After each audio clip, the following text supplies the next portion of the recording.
welcome to another episode of Deck Top Talks. What we're going to be covering today is what I did in this last weekend's Florida Bass Nation Southern Region number 2 event. What I ended up having to do is I covered a lot of water, a lot of same water that I covered in the BFL, which turned out to be entirely fruitless. None of that water had any fish that I was able to find. So what I ended up having to do is I went over to another place. It was a really good hard sandy bottom. I knew the fish had been spawning up there when the full moon had come up. I knew they would kind of stay around in the same region. I was not expecting to find what I ended up finding, and what I found was a whole bunch of fish still holding on to the beds and guarding the beds pretty aggressively. The problem was we had a little bit of wind going on, which turned up the water slightly, and it broke up the top of the water, so it was really hard to see the beds themselves. And you can see the beds, you can see where they were, a big tan spot in the middle of a bunch of black with whatever grass is down on the bottom. And it was just hard to try to see where the fish were on them, how the fish were holding up on them, so on and so forth. So what I ended up doing is I was blind casting to the beds. And by that I mean I would go to a region where I knew some beds were, and I could kind of see them off in the distance. And what I was taking is I had this little rage tail structure bug. Alright, this is one of my favorite flipping baits. In addition to that, it's a great bait for casting and dragging, just like what everybody used to use the Zoom brush hogs for. So anyway, as you'll know, as you'll see as we progress, I am a huge fan of rage tail. Big fan of Steve Parks. I've met him a handful of times, and he's just always been a really classy guy. And not to mention his baits work. They most certainly do work. So this was the bait that I used, and I caught all of the fish that I weighed in. I had caught some other fish in another area. They're about 13, 14 inches. They were small. They needed to get culled out, and I did all of my culling with this.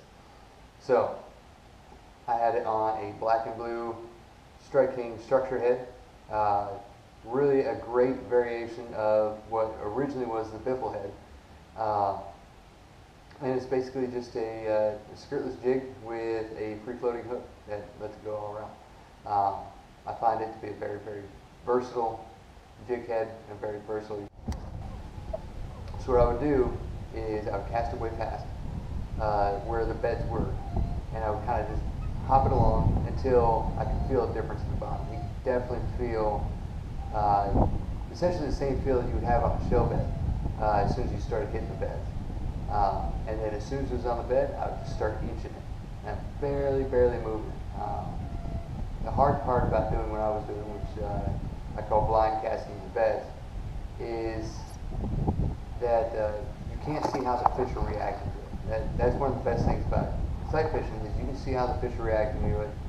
You can move your bait to get their attention, and then once you have their attention and they kind of nose down on the bait, you kind of, it's a lot easier to be patient with it. It's a lot easier to just let the fish do its thing to get that creature off of its bed. I was able to do that once. I got behind a stack of reeds and got on one bed that had a male and a female on. Unfortunately, when I took the male off, he was pretty small, but kept going back, and the female just wasn't focused on that bed. Honestly, if I had to do it again, I would have just gone straight there and fished those beds the entire day if I had known that they were locked on the beds the way they were. Anyway, using this, when I got to some more dirty water where I really couldn't see where any beds were, it was pretty easy to kind of identify what kind of areas should be holding a bed. And those areas usually were, you can kind of see the shape of it in the bulrushes. So when the bulrushes are up, they kind of every once in a while you'll see one of them that's got kind of a pocket in it. I could pitch this thing and every once in a while I'd get bit. If there was a bed there that was being guarded, I would definitely get bit.